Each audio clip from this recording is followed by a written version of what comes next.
दोस्तों, फिर वही हम, वही आप, वही रविवार और वही हमारा प्यारा जनता कवि दरबार।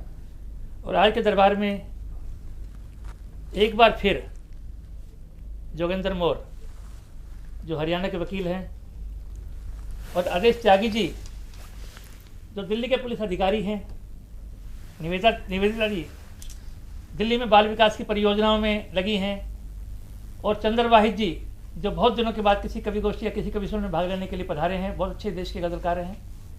इन सब का जनता टीवी में, जनता कवि दरबार में स्वागत है जी। शुक्रिया। और मित्रों, जैसे मैंने आपको बताया, मोर साहब से पहले परिचित हैं। जब ये कुछ सुनाते हैं तो लोग कहते हैं, आवाज़ लगाते हैं, वन मोर, वंस मोर। तो उसी कड़ी में वंस मोर के इस रूप में आए हैं ये हमारे बीच में, कि बहुत दिनों के बाद ही सही, लेकिन एक बार फिर हमारे आपके दरमियान हैं डॉक्टर जोगेंद्र मोर। हरियाणा के वकील हैं और हर बात की इनकी अपनी दलील है। देखते हैं कि आज ये क्या कमाल दिखाते हैं, और हम डॉक्टर जोगेंद्र मोर को बुलाते हैं। सुनाइए, क्या सुनाते हैं। धन्यवाद विद्यार्थी जी। बात तेरी और मेरी कहने आया हूँ, बात तेरी और मेरी कहने आया हूँ, दर्द तेरे भी करीब से सहने आया हूँ।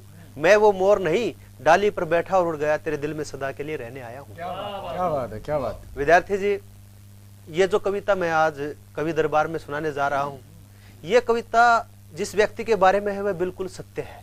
मैं एक गांव में गया था और उस गांव के छोटे से बैंक में मैंने ऐसे पात्र को देखा, और उसने मेरी भावनाओं को, मेरे मन को इतना मजबूर कर दिया कि मुझे कई दिनों तक नींद नहीं आई, कि जब तक मैं उसके बारे में नहीं लिख सका उस पात्र ने मुझे सोने नहीं दिया। ये उस पात्र के बारे में बिल्कुल सच कविता है, और मुझे इस बात का गर्व भी है कि मैंने अपनी माँ बोली में एक ऐसे जीवंत पात्र को राष्ट्रीय स्तर पर लिखने की कोशिश की है।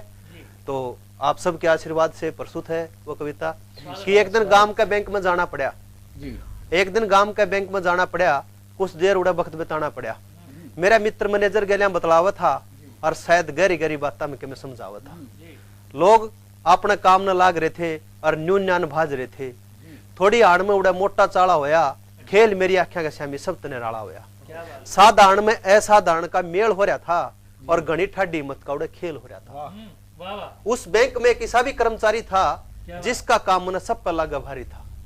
सब अपने अपने हुक्म न सुनाउन में बेताब थे, पर उस चपड़ासी के दोनों पांव खराब थे। क्या बात, क्या बात। सब अपने अपने हुक्म न सुनाउन में बेताब थे, पर उस चपड़ासी के दोनों पांव खराब थे। घनी ठाडी हिम्मत की वो मिसाल देवा था, घनी ठाडी हिम्मत की वो मिसाल देवा था। दोनों पाया में लाठी काट के शरीर की नाव सी के, दोनों पाया में लाठी काट के शरीर की नाव सी के था। एक डंग सरकन खातिर, एक डंग सरकन खातिर वो इतना जोर दे रहा था जनु कोई मछुआरा नदी की उल्टी धारा में किस्ती खेल रहा। एक डंग सरकन खातिर वो इतना जोर दे रहा था जनु कोई मछुआरा नदी की उल्टी धारा में किस्ती खेल रहा था। सब थके से लागे थे पर वो कति नहीं घबरावा था, और सबके हुक्म जटदेशी बजावा था। सर पे मोटी लेजर, बैंकों पर आपने देखा होगा, आज तो कंप्यूटर का जमाना आ गया, बड़ी मोटी लेजर होती थी।